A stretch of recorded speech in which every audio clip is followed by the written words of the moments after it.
Please welcome nationally syndicated radio host and New York Times best-selling author, Dave Ramsey.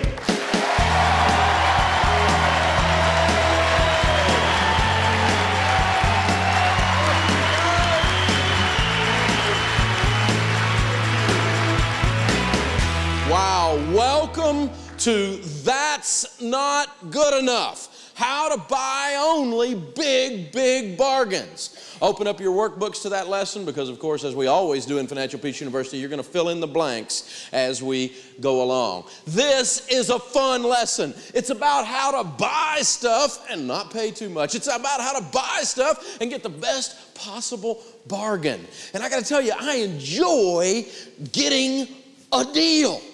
I go at it maybe a little differently than some people. I go at it a little differently than even my wife, but I enjoy getting a deal.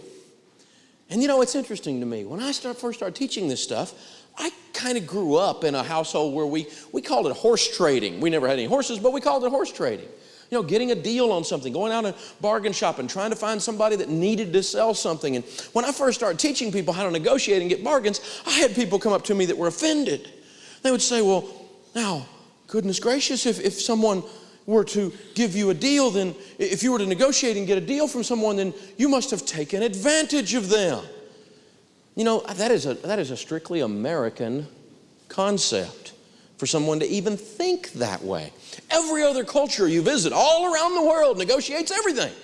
Negotiation is a way of life. If you've ever gone across the border of the United States to the south, to the north, if you've gone overseas anywhere, if you've been in the Caribbean, I mean, there are actual cultures that are insulted if you do not engage them in a negotiation to do a purchase. But not us. No, we get in our fleeced car, running on credit card gas, driving on a bond-financed highway.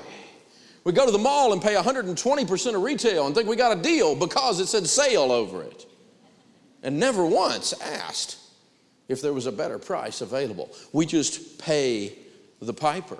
I mean, it is so ingrained in other cultures that, well, we had these friends that were missionaries, and I think they'd been on the mission field maybe a little too long. You ever run into those folk? They were out there a little too long. We should have reeled them back in a little sooner.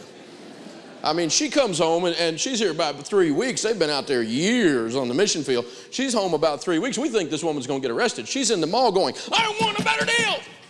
And the woman's going, call security.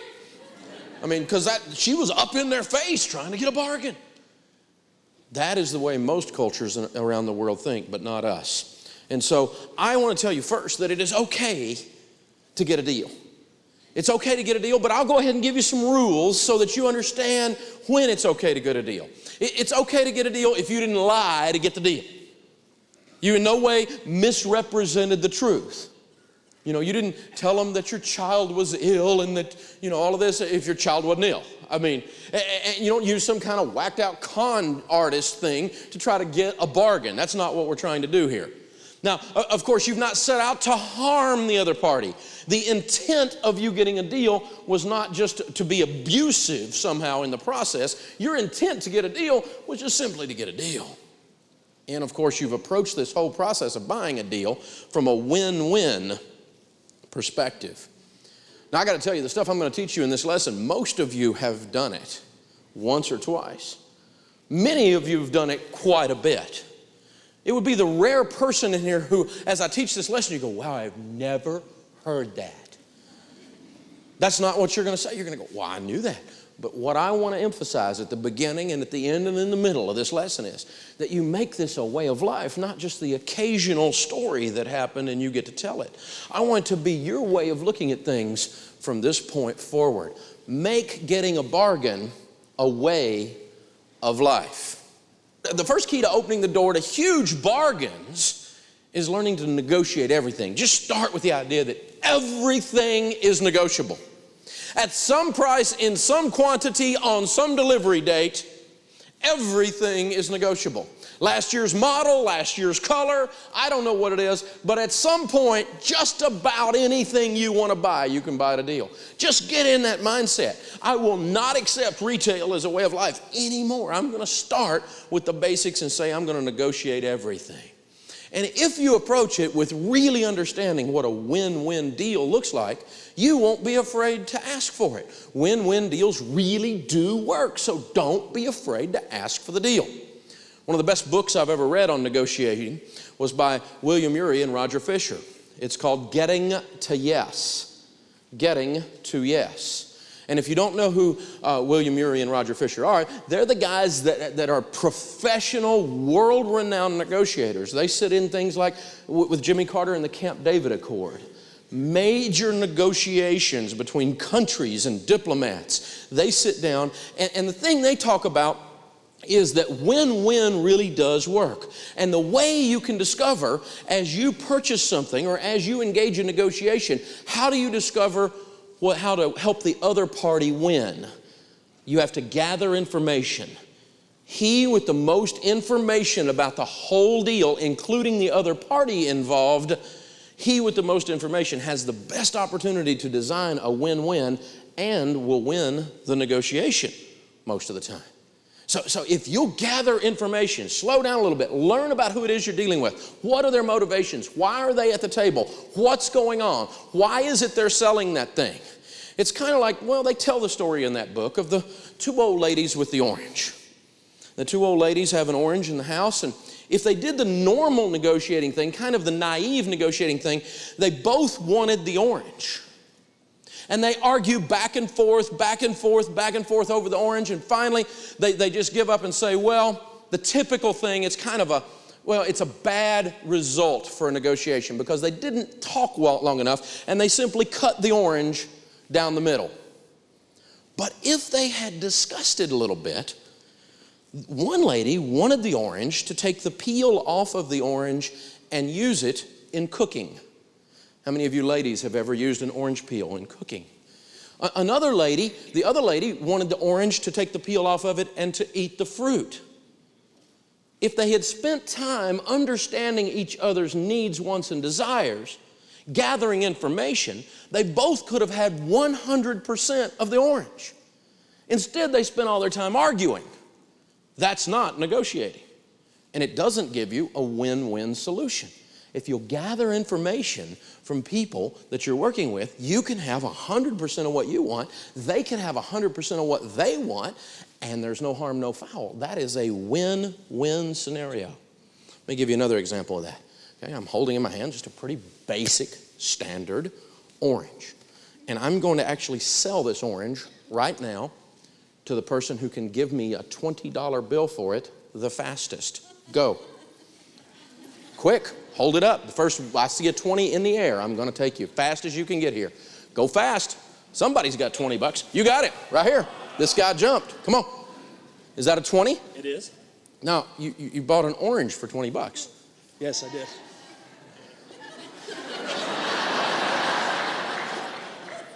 Just being on the front row made you a little too enthusiastic? Maybe. It's a little scary. I don't know. Come up here for a minute. Join me up here. I would hate to take it. Just walk right over there on that side of the table. I'd hate to take advantage of you in front of all these people, but because I don't know if this is a win-win deal or not. Do you? I don't. Your wife's going, what's he done? What's your name? John. John. It's good to meet you, sir. Thank you, by the way. That was a great deal. But just for the fun of it, let's just see what happened with this orange and see what happens with Big John here, how he came out on this.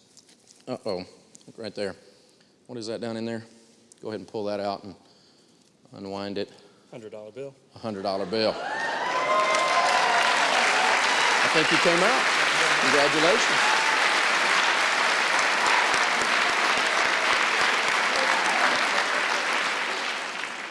A rather sticky, icky $100 bill, but it's a good trade for a 20, wouldn't you agree? So all that proves is that you can get an audience to do anything. It doesn't have anything to do with negotiating.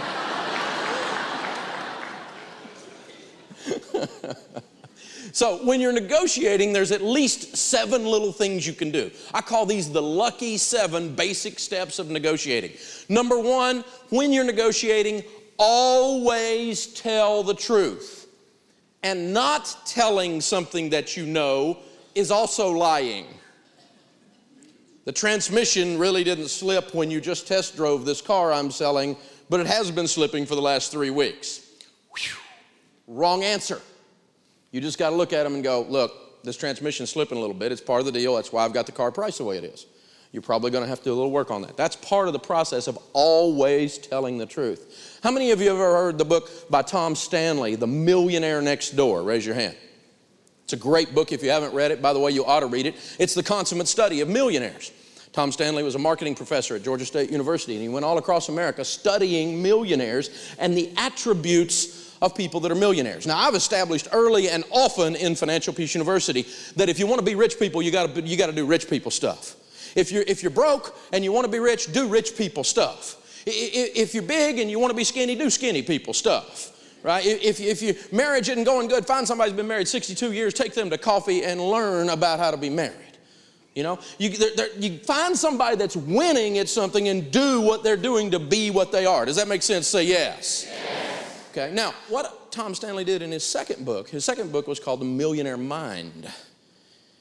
And in that book, what he did was he didn't study millionaires. He studied people that at least had $10 million.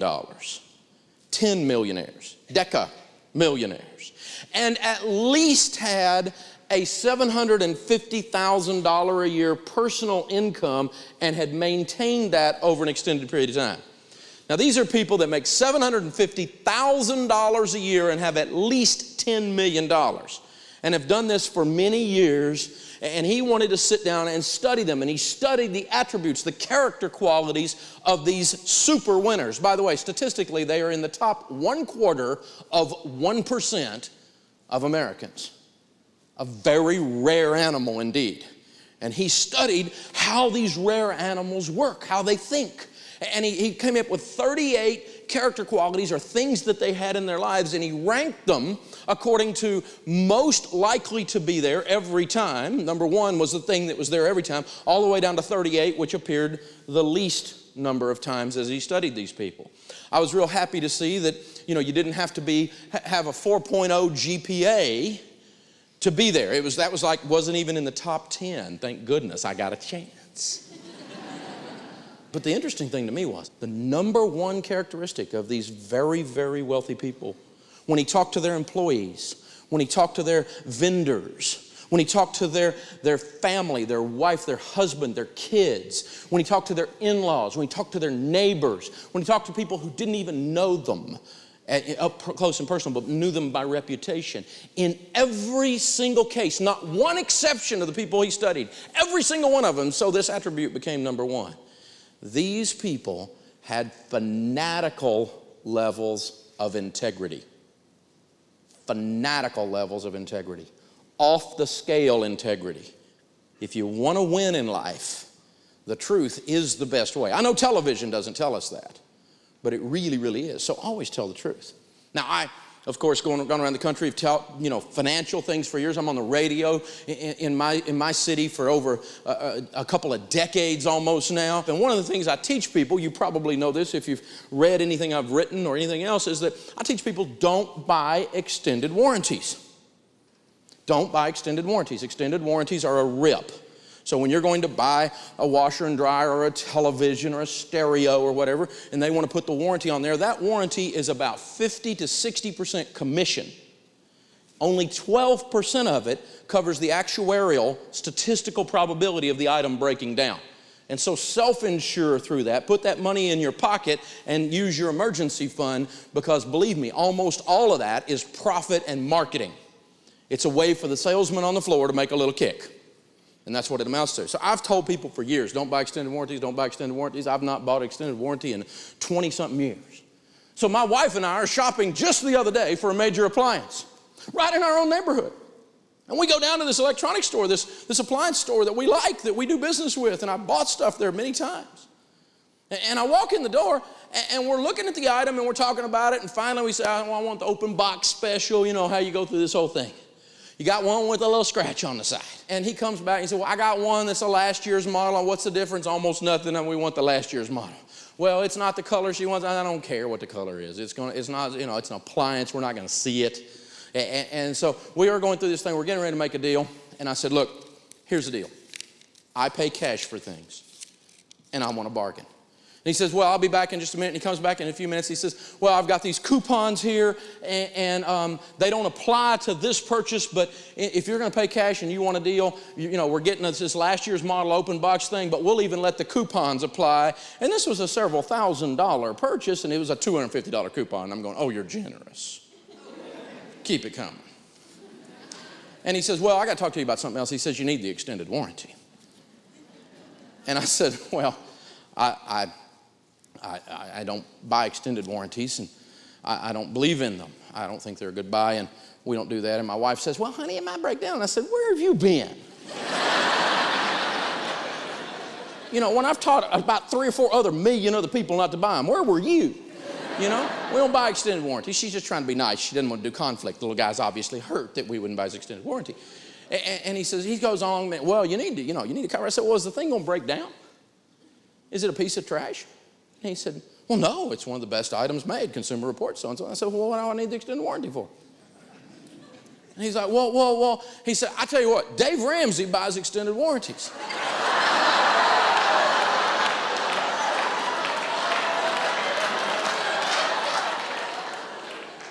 I thought he knew who I was, and I thought he was kidding around.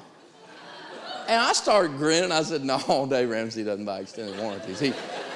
Dave Ramsey, I can promise you, Dave Ramsey doesn't buy extended warranties. Well, now he gets all puffed up and he takes I start to realize this guy doesn't know who he's talking to. And he's like, yes, he does. He was in here the other day. He bought a television in this very store and he put an extended warranty on it. My ears are now red. My head is starting to change colors all the way back. And my wife said, honey, you're red. And I said, well, let me just try to explain this to you. I can promise you, I know Dave Ramsey personally. He does not buy extended warranties. Oh, I could show you the paperwork. And so I just pulled my license out of my pocket and held it up in front of his face, and I said, he doesn't either. And he looked at it and he went, oh no. I'm so sorry. And I said, well, yeah, you are. And Sharon, he's like, well, we can get you a deal, Dave, I promise you. And I'm like, look, man, I'm sorry, I can't breathe right now. When people lie about me, it just messes with me. I can't even breathe. And Sharon's like, well, we'll work this out. I said, we're not working nothing out, honey. I said, I'm going to say something I'm going to regret. And so what I have to do is right now is I have to quickly leave this store. And I held my breath and and I didn't kill anybody, and I didn't transfer it and yell at my wife. I was really proud of myself, and I just left the store, and we went to another place and actually paid more because there was no way those people were getting my money. No way.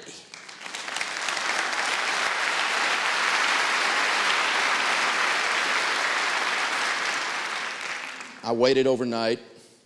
I called the next morning. I was calm and collected, and I was very gentle and nice, and the manager's like, oh, yeah, we heard what happened. Please don't talk about it on the radio. It's like, I said, dude, this is the best story in the universe. It will be talked about.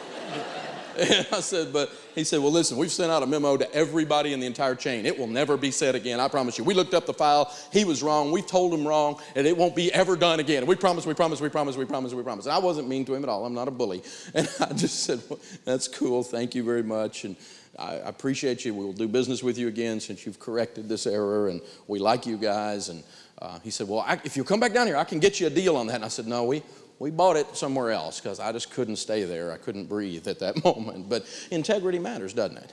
Yes. When you lie, it costs you. That's real. There is no shortcut. That's the deal. The second thing is, if you want to do the lucky 7 steps to negotiating, is you have to use the power of cash. Cash is powerful. Now, we talked about this in the debt lesson. We said in the debt lesson that if you spend cash, it hurts. It registers pain with you. And it causes you to not want to spend it. You carry Uncle Ben around a little while. It's like, Uncle Ben, he's part of the family, right? I don't want to lose you. Stay with me. And it hurts, so it makes you stop and think, doesn't it? And that's one of the ways it saves you money. But it is a good negotiating tool because when you hold up cash is emotional, isn't it? You just kind of walk around the store. they'll line up behind you, won't they? Hey, Going, I'm thinking I want a deal. And the other thing when you're using cash is it's very visual. Now, my wife, Sharon, she doesn't like all this stuff. It's too confrontational to her. She's like, you embarrass me. That's just one of the side benefits of doing all this stuff. Cash has immediacy. If I walk up to you and I'm getting ready to buy something and I put down 10 $100 bills and I say, I'm going to make you a $1,000 offer, you're not going to worry about whether my credit card's going to clear. You know I don't have to talk to my bank or pull my credit bureau report. It's a deal. It's immediate. It's a lock. It's visual, it's emotional, and it is a happening thing. If I lay it down there, I'm going to get a deal, period, that way. Well, I'm talking to the manager now, at the appliance store. Same thing, I'm trying to buy a television. I'm going into one of these electronic stores, and we all know what they are, and I'm standing there going, I want a deal, look into my eyes. And he's going, well, Mr. Ramsey, we're a retail establishment, we don't really negotiate here. I said, yeah, well, under what circumstances are there bargains? Well, sometimes, we have an item that's a display item and we have an open box special, so open a box. Right?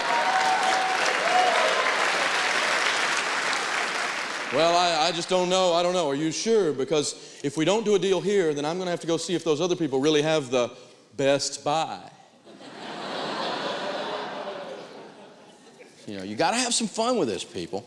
You got to have some fun with it. I remember one time several years ago, our kids were small and we were busy running around, and I did the unpardonable sin.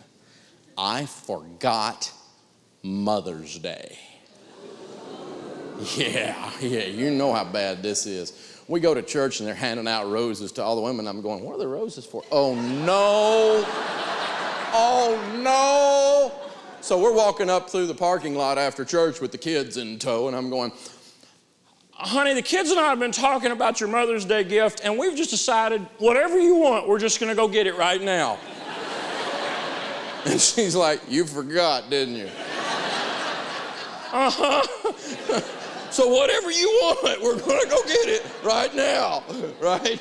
And so she said, I know what I want. She said, we've got that old beat-up washer and dryer that we've had ever since we got married, and it was used when we got it, and we have to kick it to make it run. And she said, I'm sick and tired of that. I want a brand new top-line washer and dryer. And I said, okay. I'm doing it in my mind. I'm going, how bad did that be? That's like $500, $600, $700. It can't be this bad, right?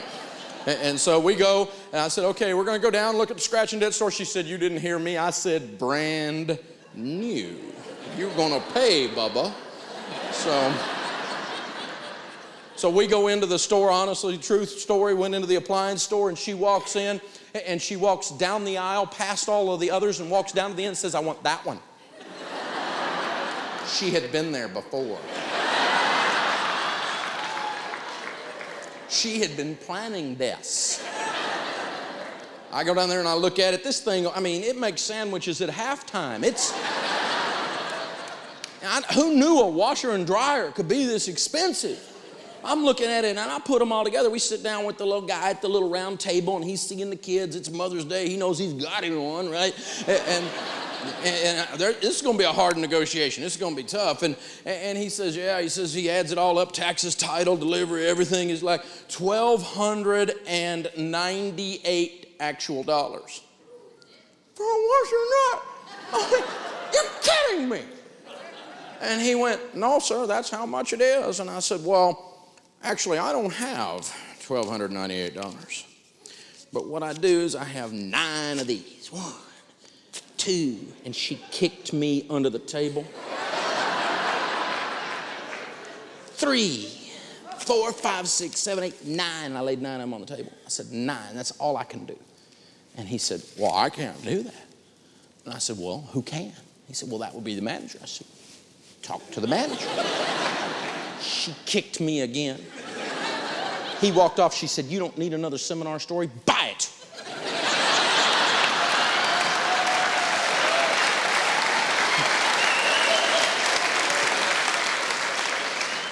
True story, the guy walks back over, he's got his head on down, because I was kind of in pain, so I was kind of snarling.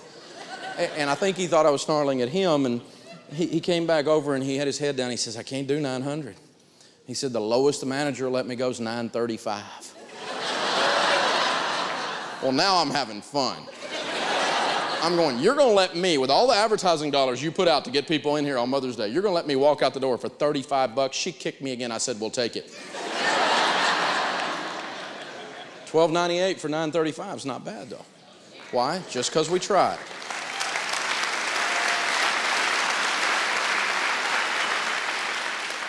The next of the lucky 7 is understand and use walk-away power.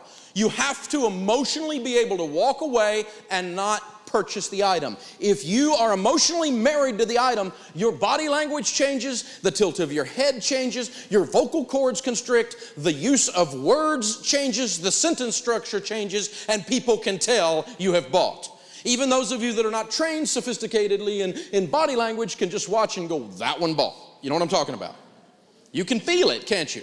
And people can feel it. And so when you lose your walkaway power, you lose the ability to negotiate. This is a big deal. You have to keep your emotional distance from the item in order to be able to let them know. They have to be able to feel that they're losing you, and they want to reel you back in as you go through this negotiating process. That is a big, big, big deal. I had a guy call me one time with one of these .com companies that we had been working with, and the .com company went broke. Now there's a shock.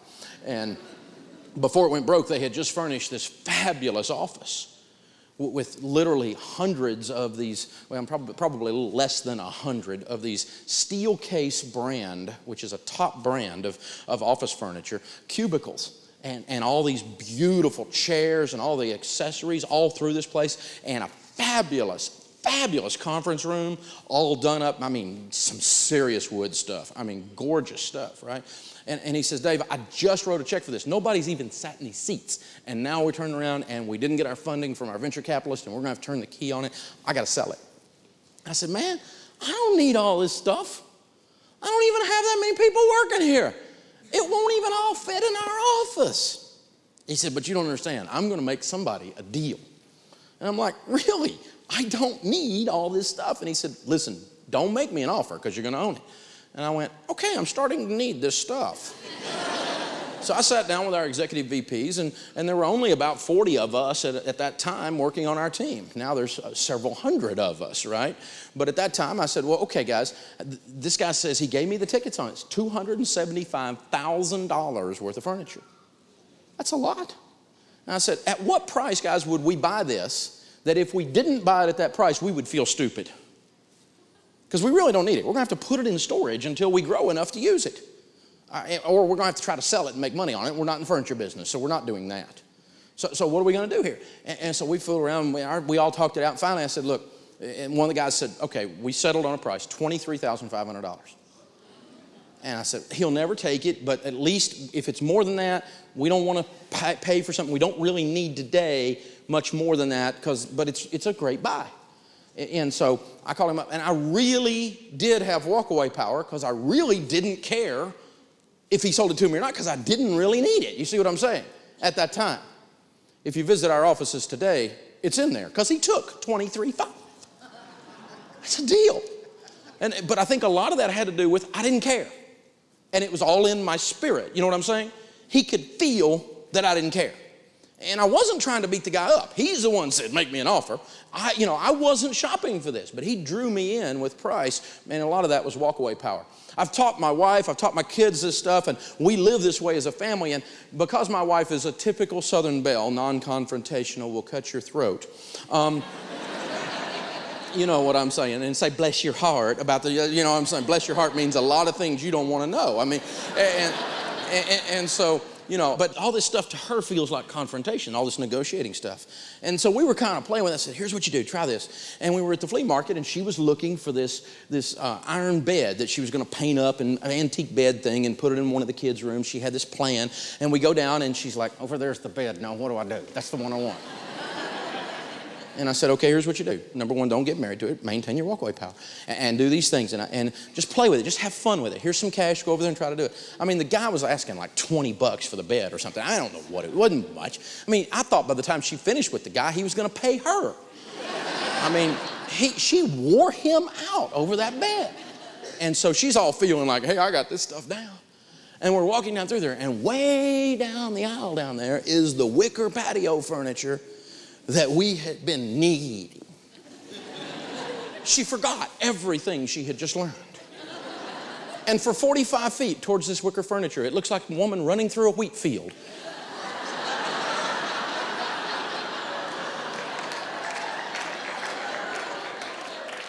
Her body language, you know what I'm saying? The way she walked up to it said, you got me. And then she caught herself and stopped and said, oh no, I need a deal. And by now the guy's just grinning going, there's no deal happening here. We had to completely walk away from the furniture because there was no negotiation. Based on the way she walked up to it. You know what I'm talking about? This stuff, you have to maintain your emotional distance, your walk-away power in order to get a deal. The fourth one is shut up. You talk too much. You want to start negotiating over the orange. Shut up. Ask a question. Gather information. Shut up. Don't enter the fray too quickly. Somebody says, I'm offering $5,000 for this, just nod and smile.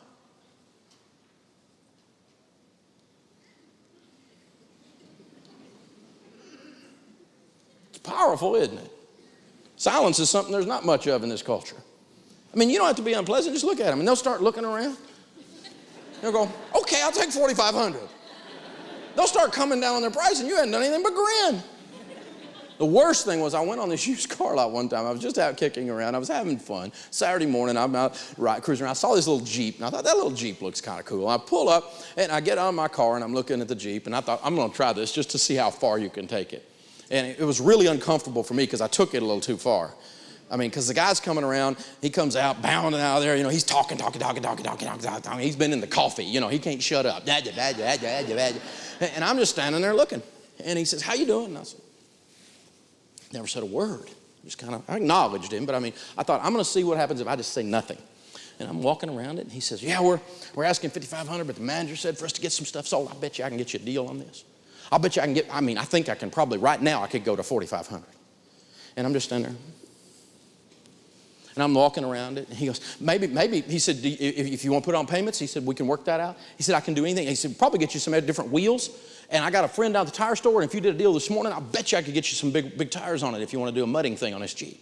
He said, I bet you I can. And he's just giving me stuff. You know what I'm saying? And I'm just kind of grinning, going.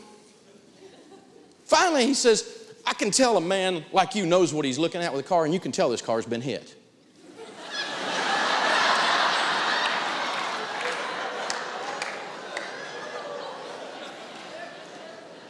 If you'll just be quiet. I mean, it was an uncomfortably long silence. I was almost rude to the guy. But it was amazing. He just kept, you know. And price enters into that discussion too. And other things will enter into that discussion that you could negotiate for that would make the deal sweet to you. Price isn't the only thing that makes a deal sweet, is it? Sometimes color, quantity, sometimes delivery. Other things make a deal sweet. So just learn to, it's okay. There's a dramatic pause when you shut up. Especially if you just ask a question like, is that price firm? And then don't say another word till they just keep, and if they ask a question, just kind of smile, nod, and don't answer it, and they'll just blah, blah, blah. Because people don't do conflict, and a lot of people view this process as a process of conflict, and they'll come down. Use the phrase, that's not good enough. That is a powerful phrase. If they say $5,000 for this car, you say, that's not good enough. They say $50,000 for that car, you say, that's not good enough. They say, we can do delivery by Friday. You say, that's not good enough. That phrase comes from an excellent negotiator, by the way, named Henry Kissinger. It's a phrase he has used a lot, according to his book, and a lot of multinational, international negotiating with diplomats. World-class negotiator. And when pages and when interns and when staff would bring a report in, put it on his desk, he'd say, that's not good enough. And they'd go back and work on it some more, and they'd bring it in again. He'd say, that's not good enough. And they'd come in all frustrated and say, that is all there is to know on this subject. He said, good, now that I have your best work, I'll read it. He sent them back out the door several times. That's not good enough. That's not good enough. That's not good enough. Very, very powerful phrase, especially if you say that and then you put it back with that last one, shut up. That's not good enough. Smile and be quiet.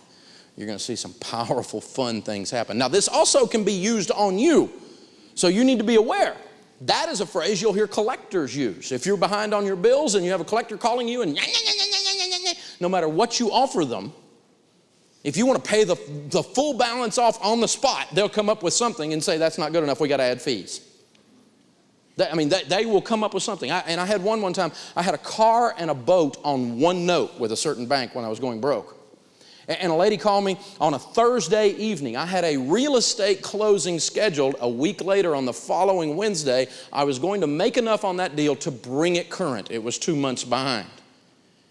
And I said, just that. I have a real estate closing next Wednesday. From the proceeds of that, I will be able to bring it current. Until then, I can't do anything. And she said, that's not good enough. Well, I had been studying these collectors and collections techniques. And so I just, I knew that was in her script. And so I thought, well, let's try a little of this back. And I said, so? Well, that wasn't in her training. And so she just bounced off the walls, went crazy. We're going to come pick up the car. I said, you're going to pick up the car over 4 days discussion. We're talking about 3 business days here. If you want to pick up the car, I'll have the keys ready. What day would you like to get it? Would Friday be better for you or Monday? What? You're just going to?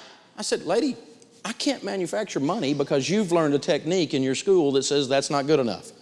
The money will be here Wednesday. If you want the car before then, you can come get it. I'll hook the boat up for you. Because, I owe you guys about like $9,000 more on the pair than they're worth. Come get the stupid thing. I'm tired of you. Well, Wednesday, I guess I said, well, maybe that's not good enough.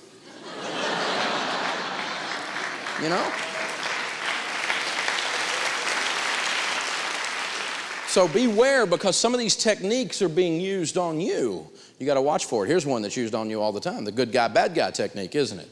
You see it on television, good cop, bad cop, right? And that's kind of one that's known, but if it's done very professionally, you have to be very careful. I've got to check with my manager. For years in the car business, they used a process called position selling that was taught. And position selling was the person out there selling can't do any of the negotiating. They have to go back and talk to the manager who's back there in the booth. They keep him chained there. He has one eye in the center of his head, 2 fangs coming out and foam everywhere. And he's, please don't send me back to the manager again. He's going to kill me. They come up with all this drama process, and there's this mythical or real person back behind the curtain, and we have to go back and check with the other curtain. The bad guy is just out of reach, and I'm the good guy. I'm on your team. I'm over here with you. It's us against them. No, it's not. And the way you neutralize that, and by the way, I don't recommend using that as a negotiating technique. Unless it's very true, unless you really do have to check with someone. But I wouldn't set it up as a technique. But if it's being used on you, the way to neutralize it is just go, wait a minute. I'm sorry, I've made a mistake. I came in here to negotiate. I was ready to buy something. I made the mistake. I thought you were qualified to do the deal. Apparently you're not. I'm sorry for that. I'll be happy to make sure you get your commission. But what I need to do is we need to set a time when I can talk with your manager so that I'm able to do a deal, because I don't have a qualified appointment here. And go around them and pull the guy out of the back. And even if you're dealing with a collector, my supervisor won't accept that. You know who their supervisor is? It's the idiot in the cubicle next to him. And they swap off being each other's supervisor every other call. It's really what they do. Okay? It's a technique. My supervisor won't approve it. You don't have a supervisor. If you did, you wouldn't be acting the way you're acting. Let's talk to the supervisor. Great, I'm sorry, I can't talk to you anymore because you don't have the ability to do this deal. And I'm walking away from this discussion. So the way you neutralize it is you circumvent them by going to the authority that's supposed to be the bad guy. The last one is the if I takeaway technique. If I were to give you $5,000 for this car, if I were to give you $168 million for this house, if I were to buy this shirt today, I need you, and you add something. You pull something else in. You take, if I close on the house by Friday, the only price I can give you is this. I'm ready to close, it's cash, and I can close the deal by Friday. We're ready because we're cash buyers. I can do it right now. I don't have to ask a mortgage company. All we got to do is run title, and we'll close that sucker Friday. You have a deal. But if I close it by Friday, this is the price. If I. Had a friend of mine used to buy investment property, and he used this all the time. He would walk through a home that the people were selling, and they appeared to be desperate to sell, and he would look for the item that was out of place. It was an item of pride that they obviously liked. I mean, they're living in a dump of a house, and they got a $40,000 bass boat out there, right? Or they're living in a little dump of a house, and they got an $800 refrigerator. You know what I'm saying? And it's something that's out of place. And he would say, well, you know, I see that you're asking, I don't know, make up a number, $100,000 for this house. And I can buy the house for $100,000, but if I do, you're going to have to throw in that bass boat. And people going, oh, no, I can't throw in the bass boat. That bass boat, you can't take my bass boat. That's my baby. You don't want my baby. I can't throw in the baby with my house. And so then the way he turned it is they would say all of that, and he'd say, well, if I don't take the bass boat, then what else are you going to give me? We're going to have to come off on price. As if he ever had the bass boat. See how the deal works. So if I do this, if we move forward in this way, then we're going to add this to the deal. I'm going to get a little better deal. I'm going to get a little another nibble in there. The second key to opening the door to huge bargains is that you must have patience. I got to tell you, this is my hardest one. I do it as a matter of discipline, but it is not my nature to have patience. My wife can have patience. She can wait. That's one of her strengths in this. She'll wait them out. She'll just sit down and go, But I mean, she can wait 2 months, she can wait 2 years, and me, I want it right now, and I'm tired of fooling with you. Again, Roger Fisher's book, he says the people that win negotiations have the most information and the most patience. The most information, the most patience. International negotiations, the United States team comes in and they rent a suite of hotel rooms to begin the negotiations. Team comes in from the Far East to begin the negotiations, they buy a villa. We're going to be here a while. Different mentality. They're there to wait this thing out. We're going to play long term for keeps. Again, don't get married to the purchase because you lose your patience. You get this, I want it, I need it, you get the fever going. And that gets you into a big mess. Back when I was in the real estate business, I had a young lady working for me, and she and her husband were looking for their first home. And they didn't want just any home. They wanted a home with some acreage, and they wanted a certain design of a home. They had this idea of a certain place out in the country that they wanted. And I told her, I said, we're buying foreclosures all the time. If you'll wait, we can get you a deal.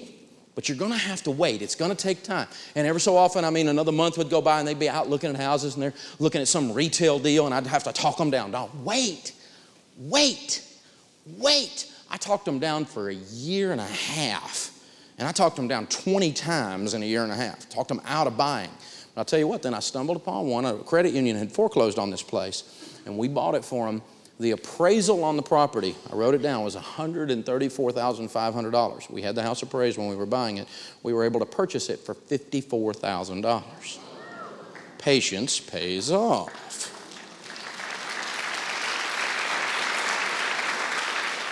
The third key to opening the door to huge bargains is you must know where to find the deals. You must know where to look for the deals. Now, I'm an old Tennessee boy. I grew up in Tennessee, and in Tennessee, when we would go camping back in the woods somewhere when I was a kid, many times there'd be a nice, beautiful mountain stream there. Gorgeous, kind of cold water. You guys know what I'm talking about. Say yes.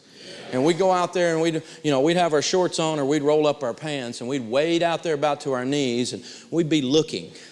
And we would be hunting for what we in Tennessee call crawdads. Little freshwater shrimpy looking things for those of you that hadn't ever had the pleasure. And so we'd be looking for, and of course they hide under rocks, don't they?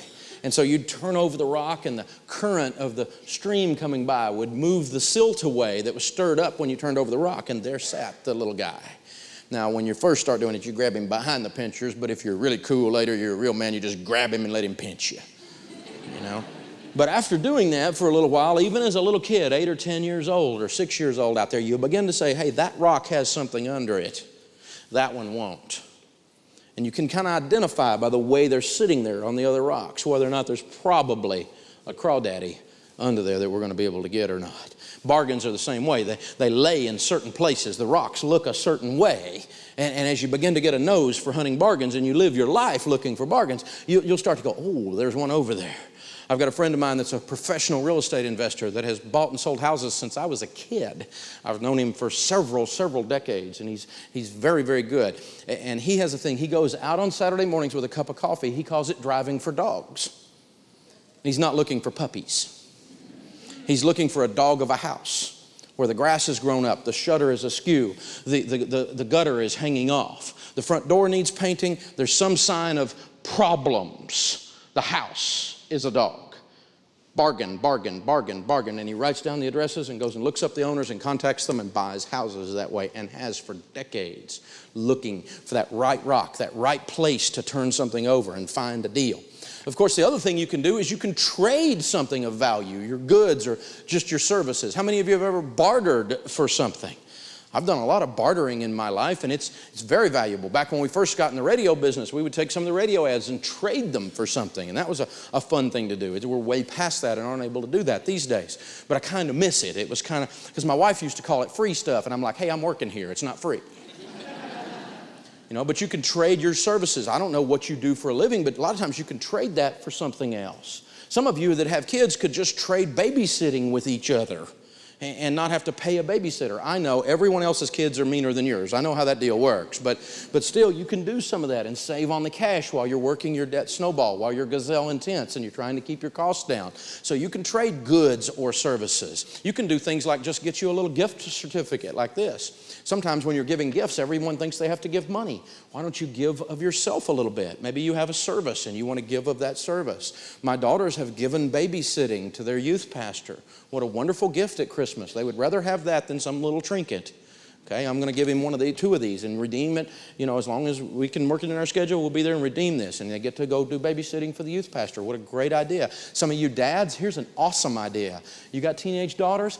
Give them one of these and put date night on there. They would love to have their dad take them out on a date. Very, very valuable. Much more valuable than money or than stuff from the mall.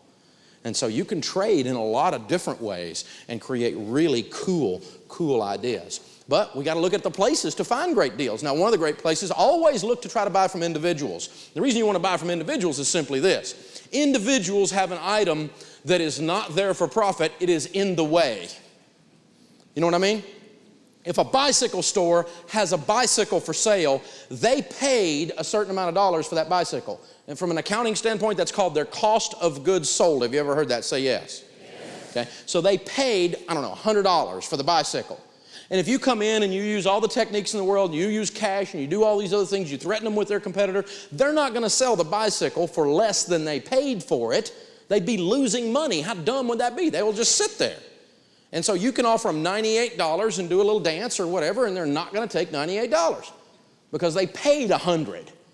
Now, you can get down close and let them make a small amount of profit, but they're not going to dip into loss land if they're smart. Businesses don't do that. An individual, however, what they paid for it doesn't enter into it. It's in the way. I had some bicycles one time, and I don't know if this ever happens to you, but we parked them in the garage between the boat and the car. And the stupid things kept falling over, and they were either scratching my boat or scratching my car. It really didn't matter at this point what we paid for them. We had a garage sale. I put them out back, and I put 2 for $10. I want them out of my garage. And you know, get rid of them. I mean, this lady walked up and said, well, you take 5. Yeah, just drive them off. Just get them. You know, they're in the way. When you buy from an individual, what they paid for the car 4 years ago doesn't enter into it. When you buy from a car lot, what they paid for it 2 weeks ago at the car auction does enter into it because they're in the business to make a profit. And so individuals are one thing you always want to try to look to when you're buying things. Always look at estate sales. Estate sales are fun. Good idea. Public auctions. Now be careful with public auctions because they get you excited and you'll pay too much. And you got to know what stuff's worth. When we first started our business years ago, I was looking for a copier to get our business started with, a little cheap copier of some kind. So I went down to the office supply store and I went to the copier company and I looked at all the different copiers and I knew what copiers were costing.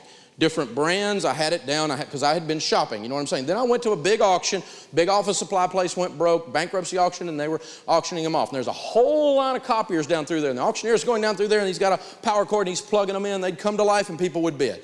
And they were bidding. Some of them were going higher than you could buy them retail for. People were just excited.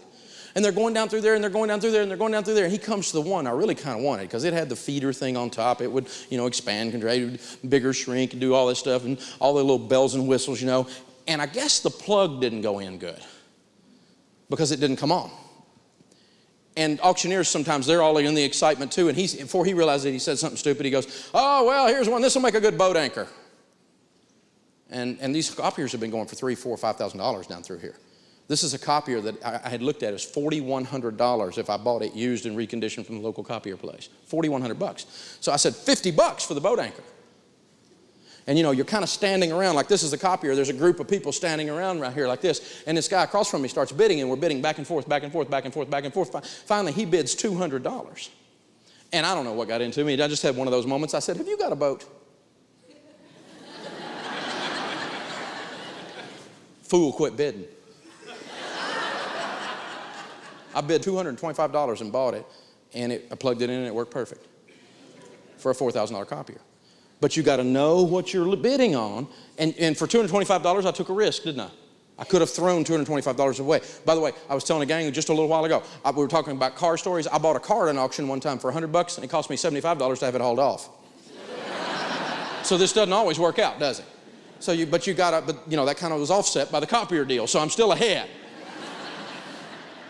So have some fun with this process. Get on the mailing list of some of the auctions. Visit their website, some of the auction houses, and watch what they're doing. Now, don't buy a bunch of junk you don't need. That's not the point.